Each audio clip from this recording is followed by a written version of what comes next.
Welcome back to Ma's Garage with Kevin Crick. Today we introduce our first guest and new member of the show, Smokey. How's it going? Not bad. How about you, good sir? Welcome to the Doing podcast. great. Doing great. Happy to be here. I move around too much, guys. You just got a lot of energy. That's not bad. You gotta find something that you're comfortable with. Like my chair is gonna spin, but I just need to not spin as much. Can go in the first podcast. This can go in the podcast too, because our first podcast was talking about how we didn't know what we were doing, but we're doing it anyway. Sure thing. I mean, I was thinking we could have bloopers or whatever. So beautiful, yes. Yeah. So speaking of taking on new tasks, Smokey is going to try to take on the task of being our editor, which is something that he's never. Have you dabbled in it at all, doing editing in any sense? Not at all. I've probably put 4 hours of researching articles online into it. Can you tell us what you do? I work as a dispatcher for a trucking company. Oh, that's awesome. It's got its perks, but it's awesome. Some of them love to announce themselves when they call. There's one that always calls, "It's Zeffy calling for next load." And I'm just, okay, Zeffy, you hold on one moment, man. So I've learned that recently too, because where I am, there's a lot more people from different parts of the world, and our euphemisms and our little phrases and stuff that we use, it gets so lost. We use them every day and they're so common, and they're just no kidding. They're just, it's so lost in them because it's not a simple concept. It's a very what does that have to do with anything? It's the simplest things too that you use all the times. Right. What are those? And exactly. And it's should I know this person you're talking about? Who is this Paul? Literally. Right. And you only know it because you've heard it in context a bunch of times, and that's why you're using it. But they haven't heard it in context. They only know it as, this is an apple, or the basics of the language. Same thing as us for when we first learn a language. But you also have to think, we have been learning that language since we were much younger than they are learning it at the age that they are. And it goes both ways. That's true. We're not united as receptive. That's where we're stupid Americans, because we don't get the euphemisms of their culture. But it's the same thing. Correct. Yeah, I mean, it goes both ways, And there's a lot of languages where I envy from that, is they have. I was going to say that they have certain words that encompass different ideas that we don't even have phrases for, where it's one single word that can say what the smell of rainy day smells like, all in one word, because it's so powerful. So that you got to shorten it, to one thing. Exactly. There's a video that I watched not that long ago that it was how different words mean different things in different languages, and they took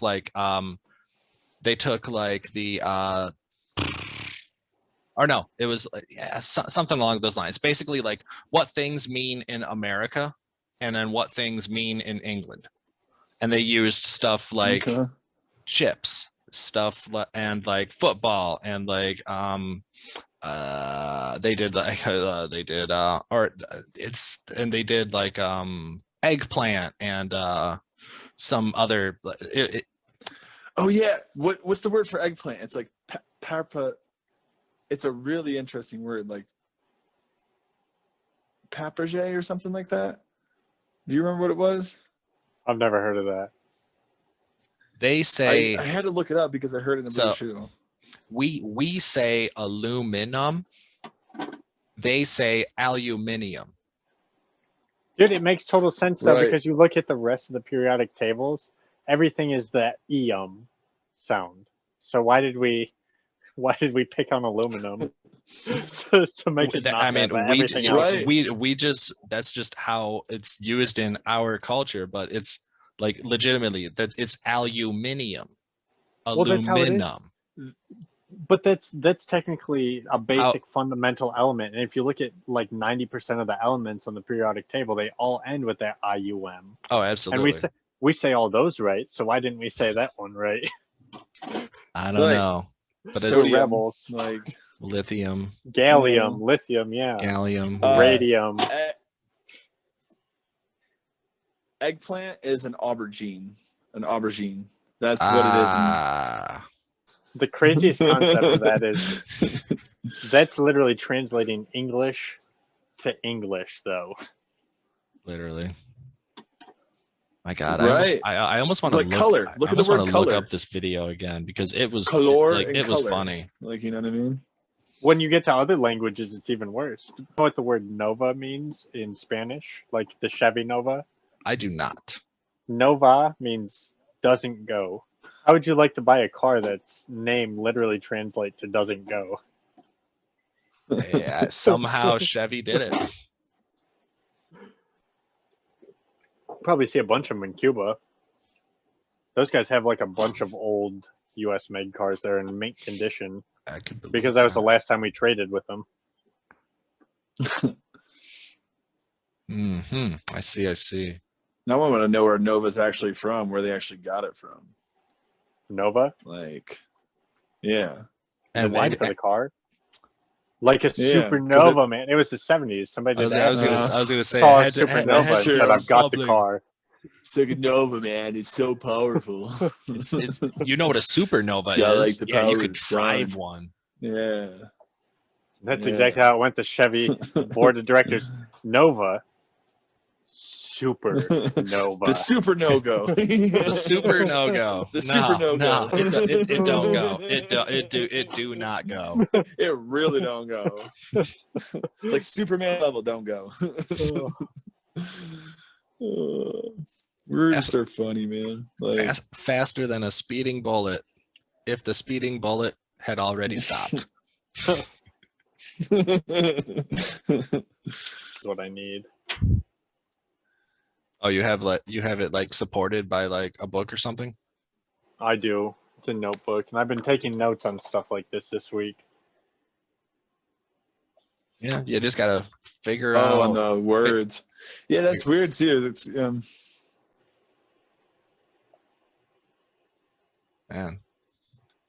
I just love that. I just literally get to look at Ollie's painting all day. Is it inspiring? Oh, it is. I mean, that's why I literally put it in my workspace. It inspires me. It inspires me to be the best person I can. I don't know if that was his intention, but he really enjoyed doing it. That's good. Feelings definitely mutual. He intended to inspire, you know, it sounds like he's doing it. So heck yeah. We were finding out the other day, Kev, there was like for word, it was idiom is the new form. But what did we say? We were talking about before we learned it was idiom. It was idiocratic. I think? Turn of phrase. Oh, before the idiom. Oh, that's yeah. Idiolect is what I wrote down. Gotta love it, man. Gotta love the future. Gotta love where the future's going. Gotta hate it at the same time and be scared of it, but you gotta embrace it.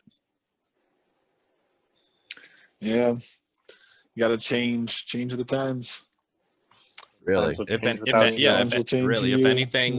anything, how fast the times have evolved and changed, it just shows that you have to be able to adapt. The ones that cannot adapt are definitely the minority. It's true, and they're legitimately a dying breed. Evolution, man. That's where we're evolving. I feel like that's dangerous at the same time though, because it's like some adaptions we don't look into the long-term effects of it, even though we like embrace them fully. You know what I mean? We're just like, okay, cool, we're jumping on board with this. You know, like with social media and all this other stuff and everything else that's like has so much adverse effects that it's like you can't not have a social media platform if you want to be a productive like person in marketing or art or pretty much anything. Like you need to have a social platform to have it on. Yeah. In this like marketing world now. And it's like, but social media is so just toxic at the same time. It depends. It depends on what you are allowing to see on your social media. But then you're putting yourself in a house of mirrors. If you're just getting rid of everybody who has different views and different aspects than you, then it's just like, well, that's that's another problem. That's too, the beautiful thing about a lot of these social medias is like you don't necessarily, like, say for example, you're friends with someone, like they're good friends, but their presence on social media, they post a bunch of stuff that you just don't support. You can unfollow them. You don't end the friendship per se, but you just don't see their posts. And then you can still go to their page to see what they're posting if you want to. That's better. That's what I'm saying. Replace that, like, that one-on-one, that going to meet in person, doing a business meeting, like, I don't know. It doesn't. Social media, it does not. A lot of it's meant to keep up with stuff. And I think a lot of times it's for word of mouth to set up the one-for-ones. And especially if you're going to use it as a business outlet like that, for where you're trying to market yourself or for any type of product or something like that, that's definitely the way you'd have to do it. You know, it's got to be the politically correct thing, the politically correct side of you, per se. So you look at Go ahead. You look at it as like you have like your immediate personal circle, and that's the people that that you live in the vicinity of. And then you go to social media, and you're connected to the online web anywhere in the world. So you go from having like a small personal circle to having a giant worldwide outlet, right? And network, and that because like through these social media websites, you can be friends with someone that's 13-14 hours away from you over in a completely different country. Over in China, they're going into the new day right now. Right. And that's one thing I definitely agree is it's made the world a much smaller place. And that's where you see where, like, when there's uprises for people wanting change in humanity in one country, like other countries see that too. And they're like, well, you know, they're speaking up for themselves. Like we also should do the same. So there is that, you know, it's like everything, it's moderation. There's great that comes from it, but it's not the only tool left in the, you know, toolbox. It's purely just a tool for connecting. And that's what it allows. That's like you said, it like brought the world smaller. I would agree, but the term that I would use is it connected the world more. Because before the internet, the world was just this vast, huge place. We had no idea what was going on over in Africa, over in Australia, over in Yugoslavia, over in your neighbor's backyard, 4 houses and a mile down the road. Well, people knew, but they only knew because of what someone else had told them or what media had told them. And so it's this very biased, if they saw it themselves, like view of a different country. Right. And, you know, not many people had the opportunity to go travel the world. But now it's like you can get an actual person who does a day-to-day job, this view of how their day goes. You know the true essence. It's not somebody who went over there for 3 days and tells you how Africa is because they were there for 3 days. Like, so they've lived it. Right. They've lived it. They've experienced like the truth about it. You know, you don't get an image. It's perspective. You know, you don't get an image of anything after 3 days, after a month. Like, I would argue more for a month than 3 days. Oh, excuse me.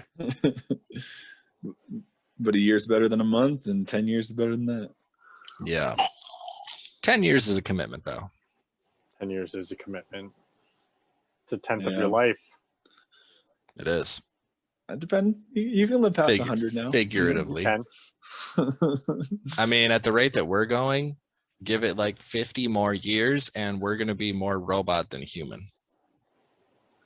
Dude, my teacher, like one of my college professors was saying, he's like, your nieces, like the kids that like your guys' kids and stuff, like they're going to probably live to like 120, 130. It's going to start being the more closer average age. Like we've already progressed like all the like medical and they're learning that even age is a disease.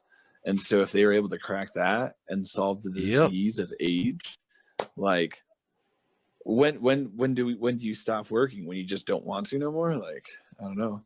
And I mean, that's literally like we're paying into Social Security and we're never going to see a cent of it by the time we are in that bracket.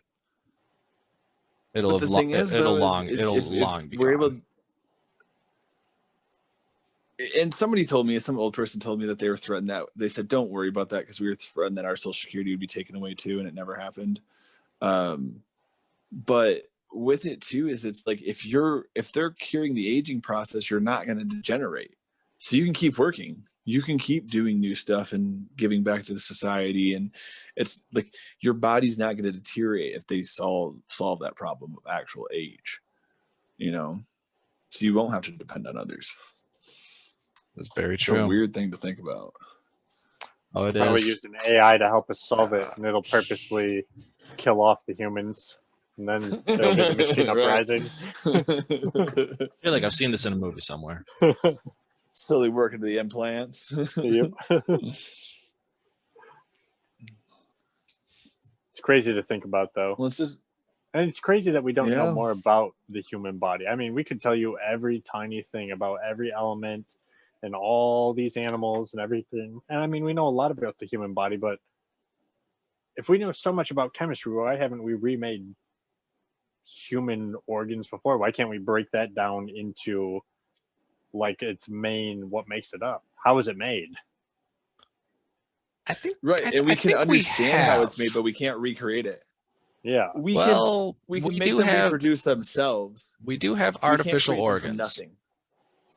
Right. But they're usually created by growing cells off of cells using stem cells. They need a host cell to dictate what the cells are going to do.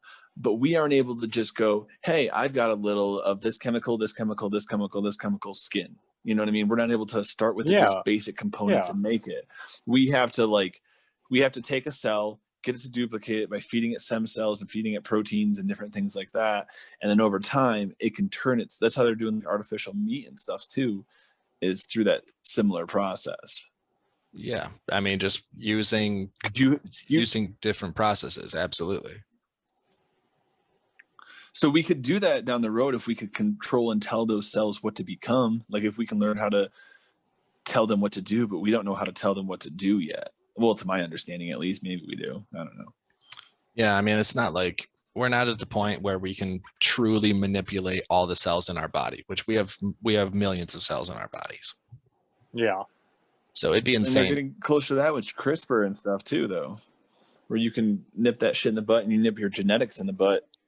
You know what I mean? Like with the CRISPR where they can cut out and splice your DNA before you're even born. So we kind of can do that. Right. But it would be crazy if we just could manipulate all of our cells to like form like whatever we were manipulating them to do, like almost like shape shifting your body to however you wanted. They're all carbon. It's all carbon at the end of the day. Why can't we? Look at all the other stuff. You know what I mean? What's carbon? Stopping you? Yeah.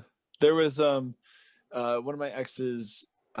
She said one of her relatives was into witchcraft and stuff like that, and how they always talked about that you would teleport is you would literally break yourself down into particles, and like your particles would work through the other particles in the object, and that's how at least her form of witchcraft saw teleportation.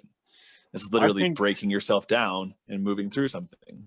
I think there's a lot of truth to a lot of the things that have been deemed crazy in the past, that they probably had a much better understanding and a different perspective that has just been killed off throughout time because it's crazy. Don't think that because it's crazy, but it's like there was probably some cool shit that we used to do as a species back in the day, right? But because people didn't understand, and we may have explained it in a weird way or weren't completely right.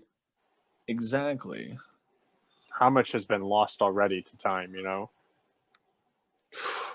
That's like that library that was set on fire during a war. I can't remember the name of it at this moment, but like tons of ancient history just gone because of war, because someone like just burned up this ancient library. And it's like all this human history and knowledge and tons of ideas gone to fire.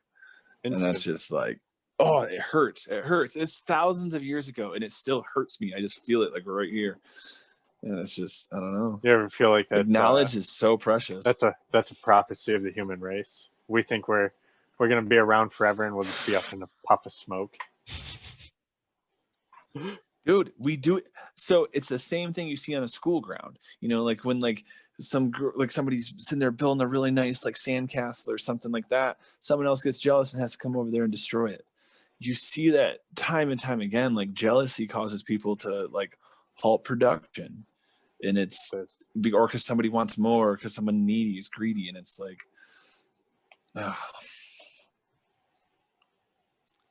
those are toxic traits.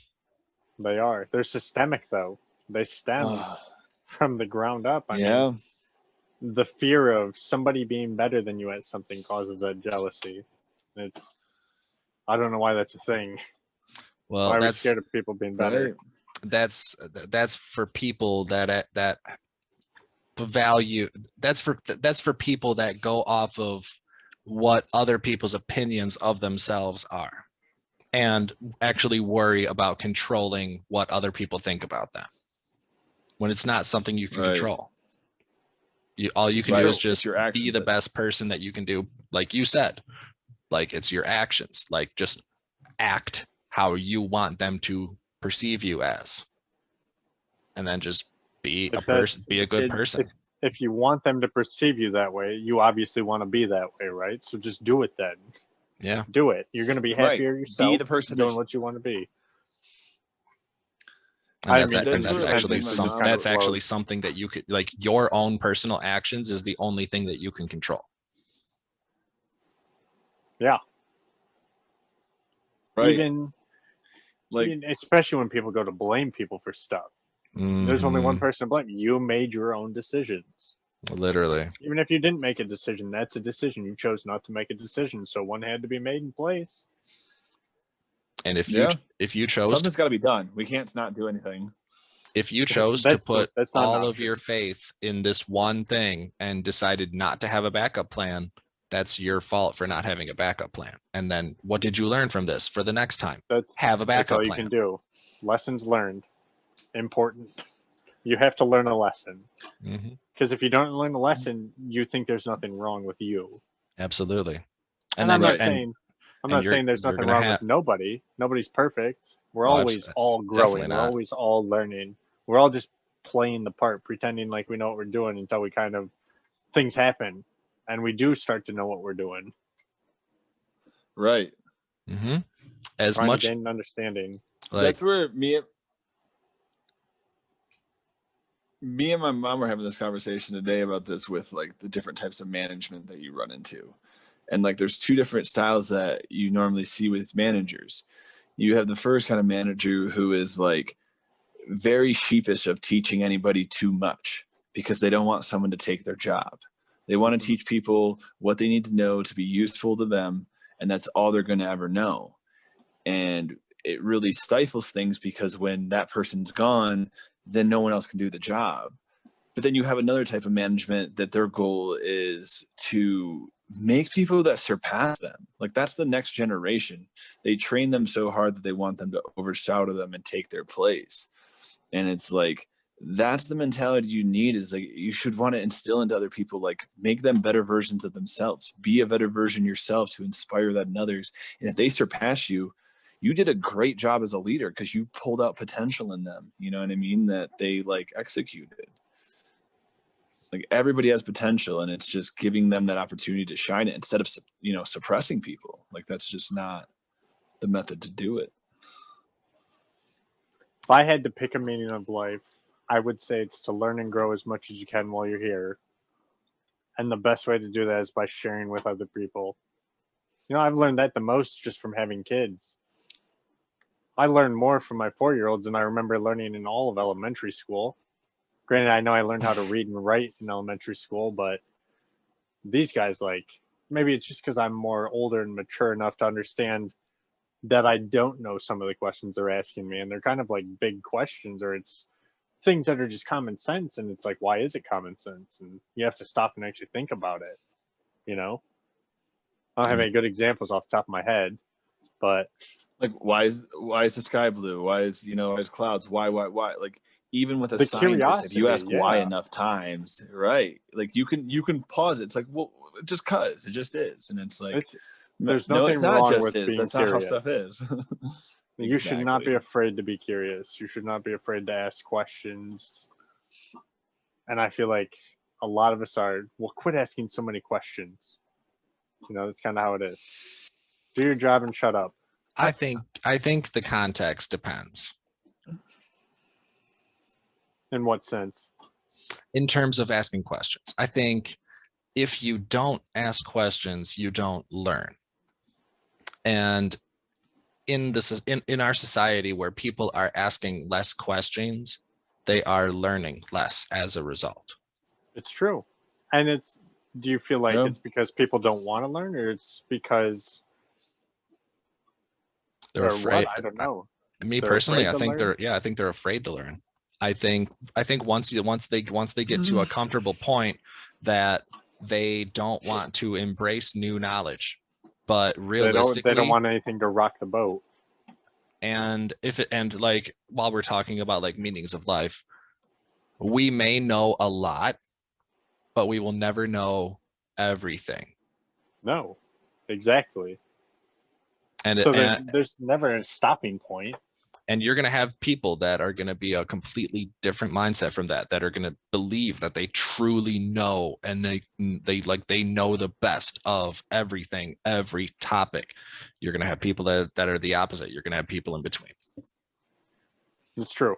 It's everything, right? I think everything has its high end, its low end, its average guys. Mm-hmm. Right. I think nowadays, though, like, society is also pushing you away from that, from asking questions, because, like, you're so scrutinized for asking questions. Like, did you ask Google yet? Did you check Google? Like, no, I'm having a conversation with human beings to see if I can share knowledge with my, the people around me, so I can get a better answer. And also, depending on what that question is, some 9 out of 10 times I go to Google before I converse with people.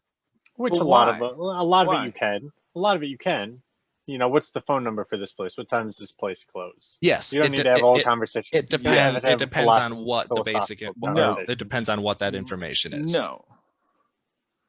But if it's something simple that someone around you probably knows because it's something common that you just don't happen to know, then we should have that social interaction. And because you can learn it from a computer and go and search all this, but you could have a conversation and learn a whole different thing that you went into learning because it was an interaction with a different person, and they can teach you even more. It's all about the way it's just by asking that question to a real how you receive it. Yeah, because you see probably more often people are scared to ask questions that they feel are stupid questions, or that the person that they ask feels is a stupid question. Right. And I always grew up with it, not grew up with, but what I heard a lot, is like, only stupid question is a question that's not asked. And that's something I took as a manager, is like, I'd rather you come to me and ask me than fuck it up and us have to deal with a big problem later on. Mm-hmm. And unless you were asking for some other intent because you wanted to try to get somebody in trouble, or you had like some other intent behind the questions that you're asking, I never looked down on somebody for asking any question, even if I thought the answer was obvious, because it's like, I don't know your experiences. I don't know what you know and what you don't know. Like, I know I've asked stupid questions before that I know are stupid. So how am I going to sit here and make you feel bad about asking a question? Like, that's just not, I don't know. Not progressive. Not cool. It definitely astounds me as well, because in my opinion, there is no such thing as a stupid question, because any question is validating someone's interest in learning something. That's why they're asking that question. Right. Unless it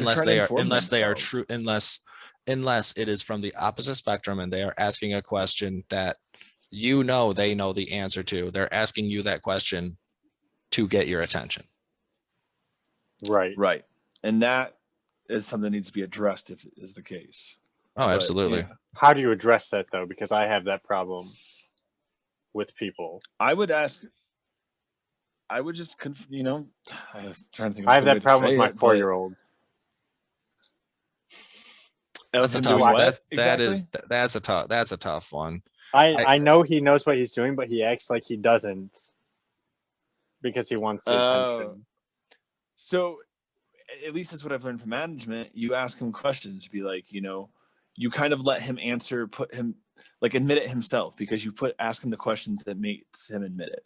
So it's like, hey, what happened to this? Or why did you do this? Or where did this come from? Because he's gonna have to come up with some answer for it. And the more you kind of prod and go into, at least this is with managing other people, but if I come to them with why or what happened here or things like that and kind of push a little bit further. That's a very good point. That's a very good point. And especially like I highly agree with that, because if you can kind of paint paint the picture in terms of the question that like they are asking to get the attention, then you can literally be like, why, like hey bud, let me ask you about this. Let me get your opinion on this.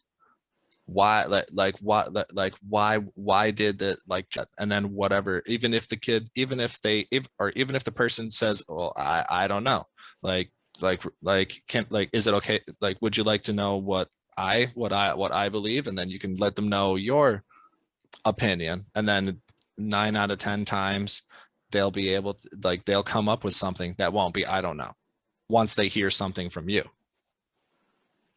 Even True. I don't know, you can even because you'll get I don't know a lot. Oh, absolutely. I get that all the time. That's the default.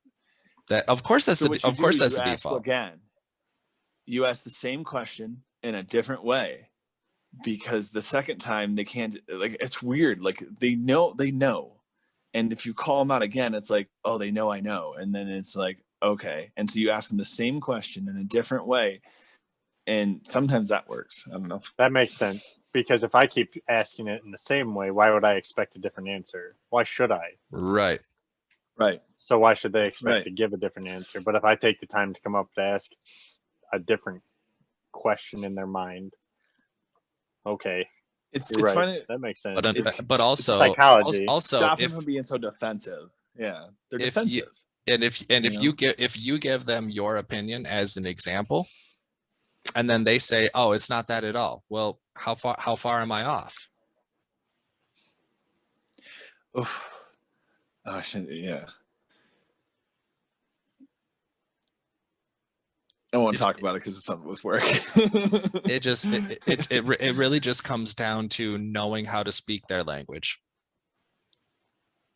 Right. That's the trick. And especially with kids that are learning their language.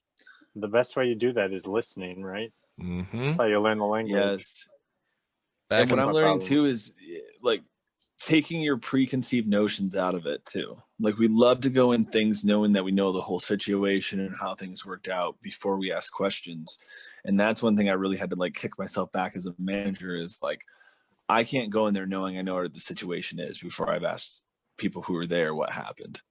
Like that just doesn't make sense, kind of thing. You got to actually do the detective work, get everybody's statements and see the witnesses. Right. I wasn't there. No. Yep. Look at the scene, go take their statements and cross-examine it with what actually you have. Yep. Like, approach it with logic. There's a pile of crap somewhere, and there's the truth.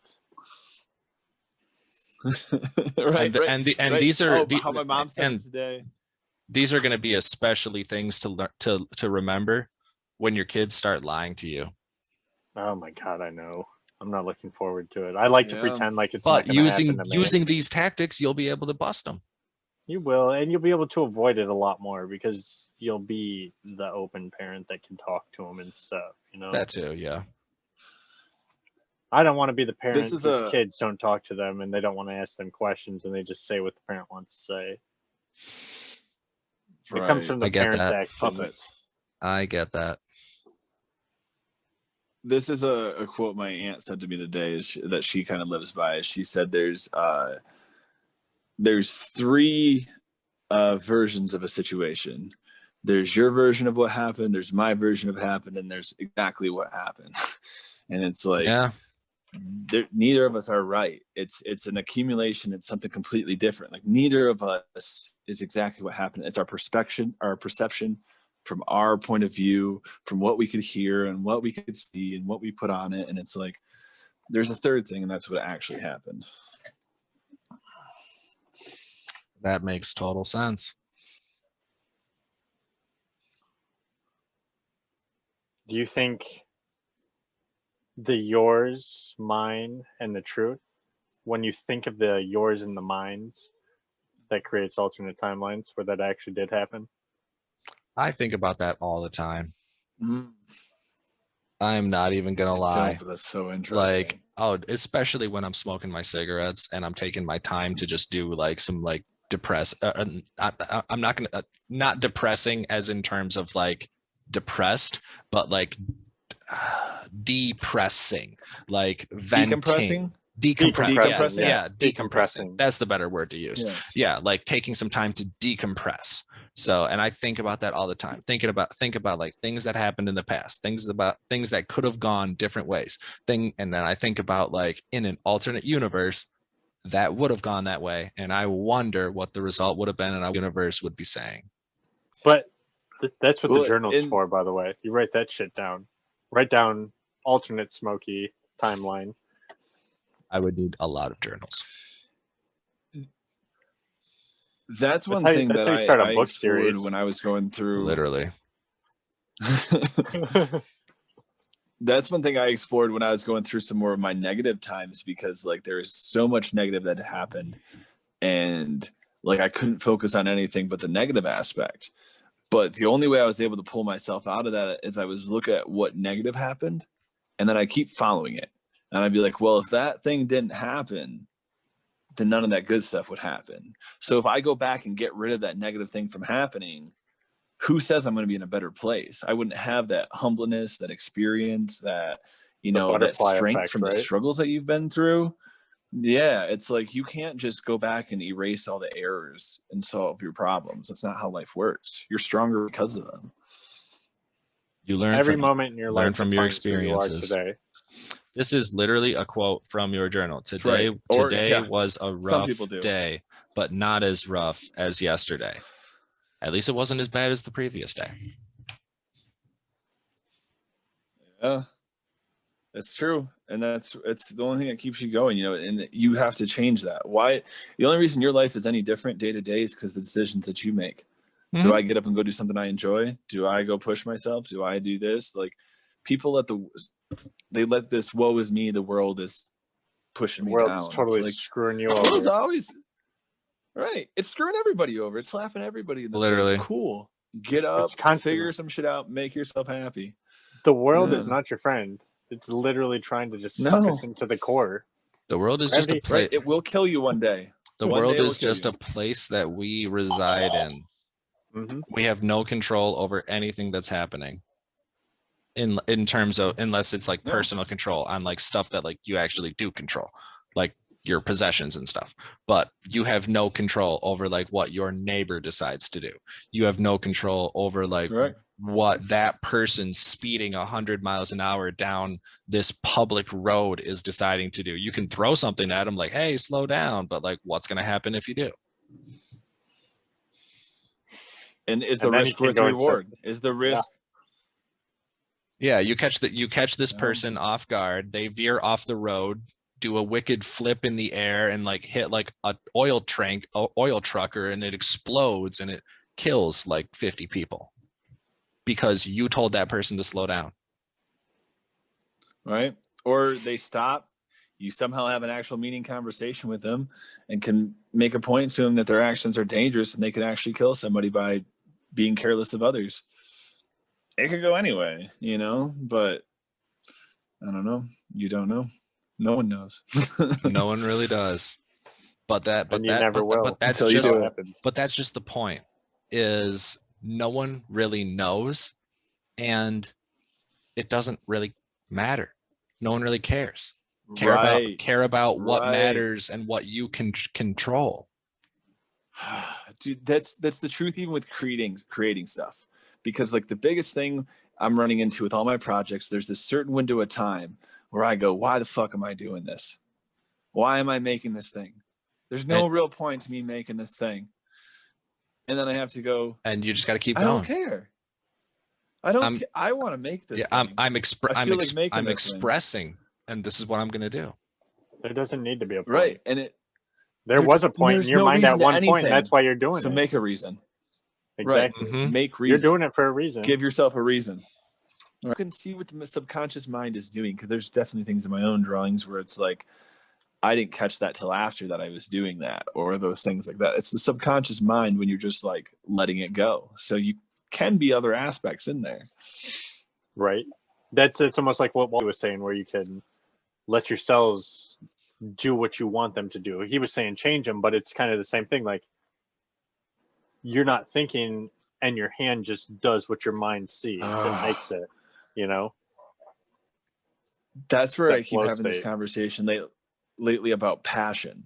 Like, passion isn't something that you just discover one day that you like to do something. I feel like passion is something that in a form you've done your whole life. You can't help but do this thing. And now you're seeing it in a more like experienceable form. Like, that's what I ran into with my aunt when I was talking to her about coloring. She's like, I've never been an artist. I've never been someone who like colors, but I'm getting really good at it. And then I started talking to her, and she started talking about her house, and she started talking about how like she's very courageous with what color she picks, and she'll have tons of different colors in a room. And I'm like, that's part of it. That's what you've always been doing with color. And it's like, your passion is something that's always followed you. You're just finally tapping into it and seeing it for what it really is. Giving it a chance, right? Right. Believing in yourself, like having confidence in yourself to do what you love. That has no reason besides that you like to do it. Sometimes it's okay to do things because you want to do them. Indulge yourself. Right. We do so much things because other people want us to do it. We can do things that we want to do. That's fine. It is. And it shouldn't have to feel like a guilty pleasure. You shouldn't have to feel guilty for doing the things you're that wasting you want time. To do. Yeah. Passion is just another way of saying a strong interest. Hey, you stop that shit and go back to playing your video games. Yeah, right. Yeah, my parents saying you'll never make any money playing those video games, and now these kids are making $10 million by 15, and it's like, you lied to me. And literally it's just from their perspective, they just want you to not play video games all the time. They want you to engage with other people. They want you to sharpen your skills per se. But like you just said, like, people legitimately are making a ton of money legitimately playing video games because it's something that they've adopted as a skill. Right. And it's moderation. It's like everything in life. Right. And you moderate how much you do it. Like, everything can be beneficial. You need time to decompress and play video games and do whatever. But do you do it all day, or do you do it for a little bit and go back to work? You know what I mean? It's that different. And that's the thing. Like, I'll bet you, like, there's probably like 1, 2 and in between, but like people that play video games, people that don't work at all and have income from other means so that they can do whatever they want at all times. And then people that have to rely on income from employment, and then it's a stress relief, or it's like how they stay social with their friends, or it's just something that fills the void. Some people watch TV. Some people have other jobs. Some people do illegal activities. You fill the void. Yeah. And you have to fill the void. Some people don't have anything. You, right? Some people don't have anything to fill with a void, or they're filling it with the wrong things, though. And what I've been seeing is that causes a lot of frustration. So even though you may have found like a good thing for you to fill the void, some people never find that or struggle to find that. I'm going to ask a question. Yeah. do you feel that do you feel like someone who does heroin is in the wrong? I can't judge them for that. Like I've never, from my experience, what I've heard about it. See, like a lot of Right. people, And I don't know what just they're the fact that they're experiencing. I don't know doing what they have heroin, experienced. it's like, it's heroin. Of course it's wrong. It's illegal. It's terrible for your body. But you're not looking at it from their perspective. Most people that are chasing the dragon have a reason that they're chasing the dragon. Mm-hmm. Correct. They have their own personal reasons. I really learned that from got cannabis. Their own life. Is right. And like, I like to smoke cannabis, and like, that's something that's very demonized, has been very demonized my whole life. And from people who love to drink alcohol, could say you're a criminal, you're a deadbeat, all these worst things about people who just smoke cannabis. And like, that's where it's made me more accepting of other people, because people need certain things to get through this life. Life's hard, and there's certain things you hold on to, and you have to learn a lesson. And sometimes it's too unbearable, and we can take pharmaceuticals. It can be all these different escapes that people make. Everybody has a vice. I have my exactly. vices, so I can't. Right. I can't judge you for your vice, because I know I have one. And I can't say my vice is better than your vice, because I don't know that. I haven't lived my whole life yet, So it's like, yeah, it's like you said before, it's like, I can't control what my neighbor does. That's not my problem. Unless he's like on heroin, coming and banging on my door and trying to fight me, then yeah, I'm going to have a problem, and I'm going to make that my issue, because now you're affecting me. But yes. If you have to do your own thing and you're not affecting me, and you're trying to, I hope things go well, and I hope you figure out your stuff, but I'm going to have to let you do you, because at the end of the day, unless you want to change and you want to do something about it, you're not going to anyway. Absolutely. So you can do. You have to want to change. I'll be here for you, that, but you have to want to change first. I'm never going to make you. It's just not going to happen. I think it's crazy that people will be judgmental of people that have done acid, but like, anyone that's done acid is not going to be judgmental, because they know what it's like and they know how it is. But anyone that has not, and anyone that doesn't even really care to do any research on it, is just going to be like, oh, that's a drug. You're a drug user. You're a drug abuser. I feel like a lot goes back to what we were talking about earlier. Use Hollywood as people their basis refusing to ask questions. Yes, that's what it is. Afraid of the knowledge. They don't need the knowledge. They've got the knowledge. They saw a movie. No. They know all about it. Yep. Reefer madness. Yeah. Reefer madness. Yep. It's wrong. It's going to make you rape and kill people, and like, and that was pushed also racism, and right.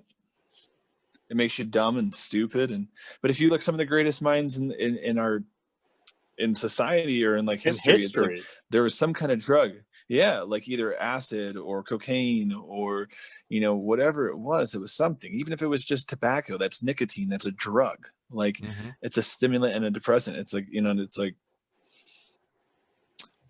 before cannabis was on the rise, it was opium. Yep. Whatever happened to and then opium? Quaaludes too, I guess. Oh, it's still around. It's still around, but you never hear about it anymore. So how it's still around is they have opiates in medicine. Oh, yeah. Okay. And opioids. Yep. So it's not the full thing as opium, but it's a piece of it. It's got pieces of the effects. It could be a synthetic version of it too, which we're learning is a big thing that's on the rise because of the criminalization of drugs. You have absolutely. These, pharmaceutical versions, and they're clones. But what it is they have super similar chemical structures, but they might be like one little thing off or one little thing off. And it's that one little thing that compounds over time. Right, and can kill people and destroy people's lives. And that's probably where you try to make a synthetic version of an organic thing once again.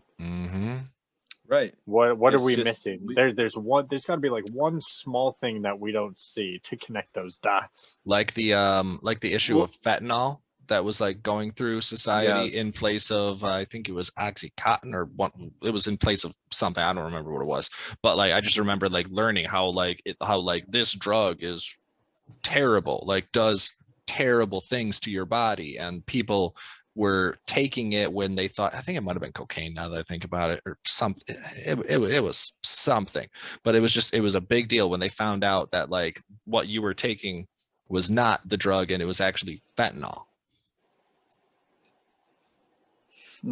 I heard it was getting put in everything. There was even, I mean, I never looked into them legitimately. There was even cases where people were saying, yeah, fentanyl being put in weed, and it's literally just like to increase. I don't know if that was to increase weights or what, but like it doesn't make sense, and it's just dangerous, and it's because the black market doesn't care. It has no kind of regulations or anything else like that. It's out there to make money. But if you legalize it and inform people and put regulations on it, and you know what I mean, like you can have more control over it than leaving it to the black market, which is going to exist. And legalization is different than synthesization. Oh, absolutely. Right. Even decriminalization, like decriminalization is a step towards it because it lets people who are addicts seek help without feeling like degenerates and criminals. You're not going to seek help if the people are going to make you feel like shit. It makes it right. It's no longer a taboo word in society. You're allowed to talk about it. You're allowed to open a business that handles that stuff. You're not going to get in trouble for going to that business. They're not just there to catch you and turn you into the police anymore or something, which I'm sure a lot of people are scared of, you know? Right. Yeah. And we all seek drugs. Humanity has seek drugs since day one, you know, like we're trying to get the high. We're trying to get that different, like, yeah, alcohol, everything. We've had that mind-changing state. You Wine goes as far back as you could even think. Right. They were making a cannabis, it's called bong from Africa, which is a cannabis wine from back then too. Interesting. I've been learning about more cannabis infused wines, and I'm just kind of like, like in terms of a relaxation, like, wow, that's actually pretty smart. Right. And I guess, yeah, look into bong too. I think that's what it was called. It's one of the original cannabis wines from like Africa. I'm going to have to look into that. But that's where it's like we have full cannabinoid systems in our body because we just like, you know, we've lived next to dogs and domesticated them and all that. It's the same thing with cannabis and other substances is we've lived next to them with society for so long. We've developed genetics to handle them better, and they've developed to better, you know, affect our genetics. And that's why you have a cannabinoid system in your body that responds to the different cannabinoids in cannabis. So our evolution periods have synced up. Yeah, we've grown together because we're one giant organism, just like your body and all the cells and everything else. The Earth is the same thing. It's got all these different cells. It's just millions, billions, trillions of cells. Exactly. Just working together, have their own jobs. Everything. This computer, this journal, this pen, my hoodie. It's all just it's cells manipulated. Right. And you yourself are your own universe. You have tons of microorganisms that live on your skin and in your eyebrows and in your body, and you're your own universe, like inside of it. And it's just crazy to think about. I think it's 6 pounds. 6 pounds of your body on average doesn't share your DNA. I can believe that. However crazy that 6 pounds of you does not share your DNA. I can believe that. Because especially you think about like how much of a mass your body is in terms of poundage. Right. You have so much surface area on the skin, and there's tons of like, you pick up organisms all the time that, you know, just along for the ride for a little bit or stay on and become a part of you. And, you know, we're all just this big movie. When you die, you go right back to them and they eat you up. The same ones that you pick up all your life are the things that eat you when you decompose. Oh, absolutely. It's like, oh, this one's done. It's finally my time. Back to the earth. Yep. I've been waiting. Oh, man. It's crazy to think how many of those things do actually do good inside us too, you know, like we don't realize things we pick up along the way that actually help us out. Oh yeah, like oxygen.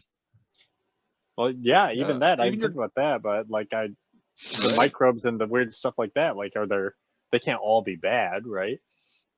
No, you have gut fauna, which is literally like a forest in your stomach, and people need surgeries or different, like they need to introduce other people's gut fauna into their guts to better help process foods and balance all that stuff out. You have a whole ecosystem in there.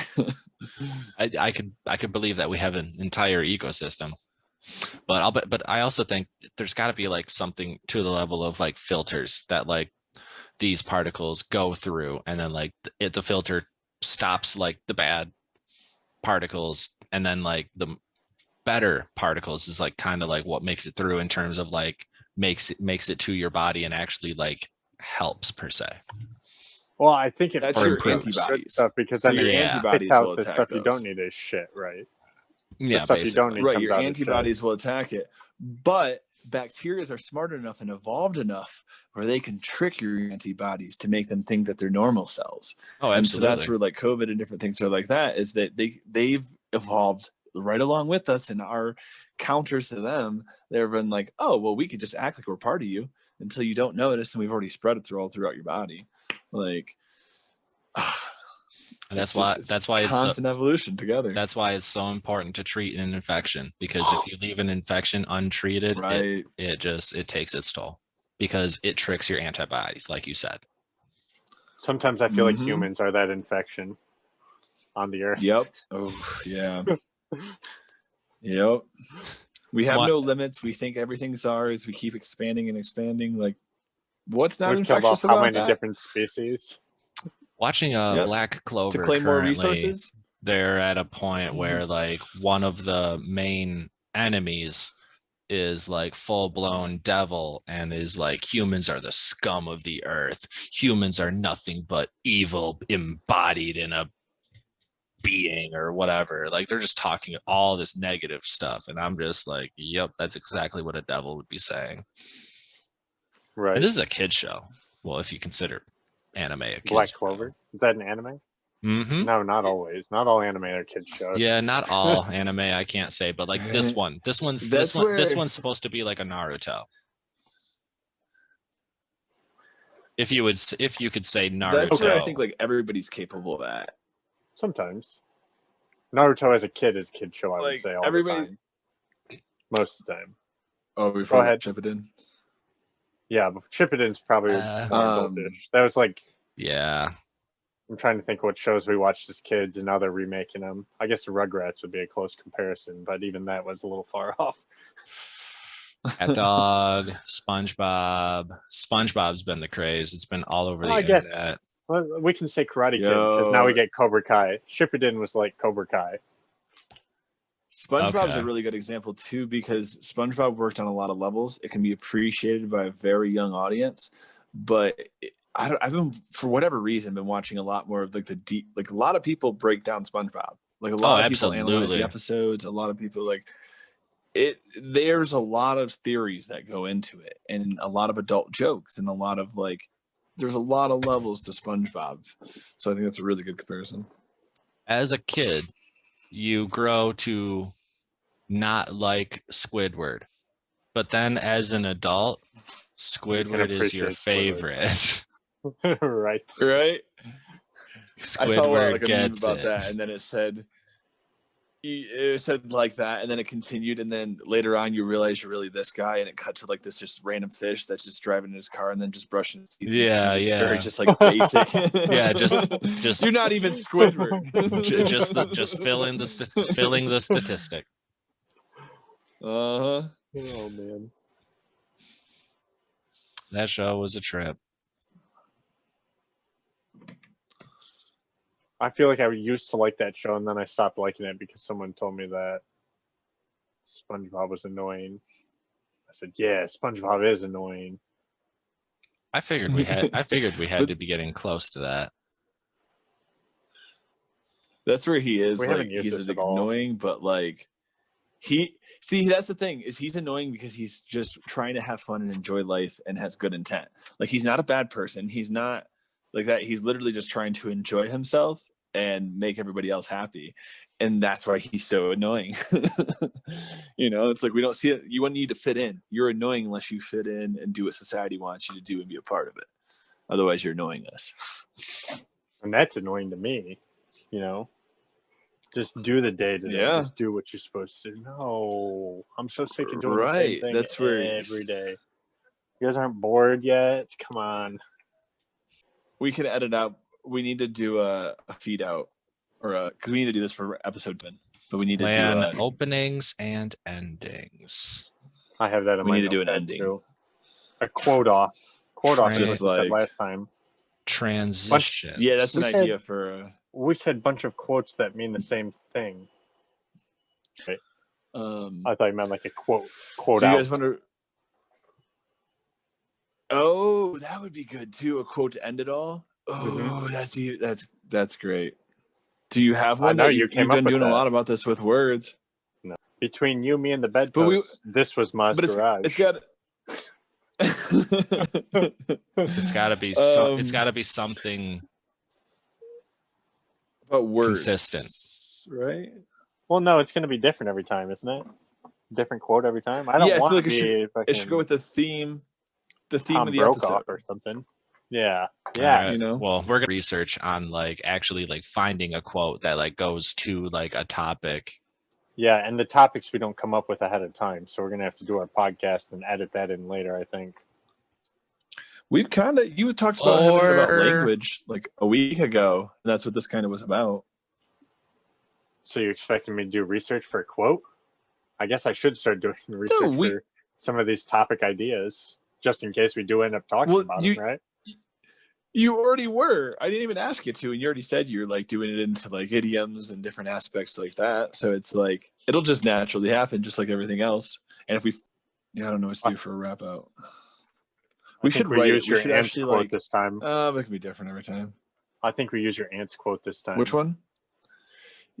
There are three Yeah, versions with of what the one happened: that you yours, said, too. mine, and the truth, and what Yes. actually happened. Bam. Exactly. I like that. And that'll be the quote. And that's a good thing for our podcast too, because we really admit that we're not right. You know, we know we're not right about everything, and that's something we want to get across to people too. Like, don't take us so permanent. We don't expect you to think we're right about everything. Oh no, absolutely. This is We don't want you guys to literally think just we us think share. that. It's kind of like I listen to a radio show in the morning, and one of the segments that he'll like one of the hosts will go through like 3 or 4 different topics and like share his opinion, like just like a brief one-liner on each topic, and then he'll go, "Those are my thoughts, not yours. My thoughts, not yours. Not saying your thoughts, 100% my thoughts." I like that. But that was my mindset. Like I'm not about to just like be that millennial in this office. Britain. Yeah, so like what? Completely different. But So like I'm pretty sure I've met an aubergine. Right. It's on the shelf in the store still.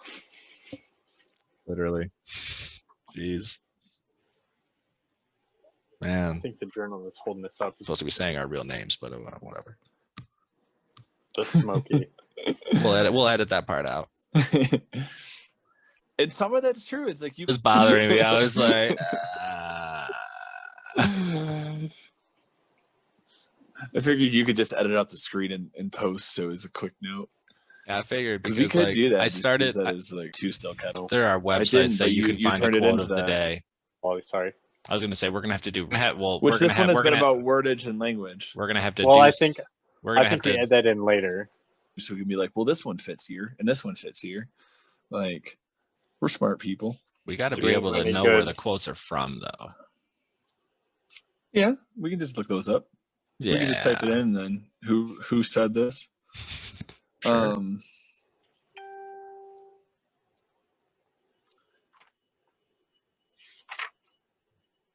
And it'll be off the wall topics. Like they have a crew that does some damn good research. Like they always find like crazy stories, and like that's why I love to watch it or to listen to them in the morning as I drive into work.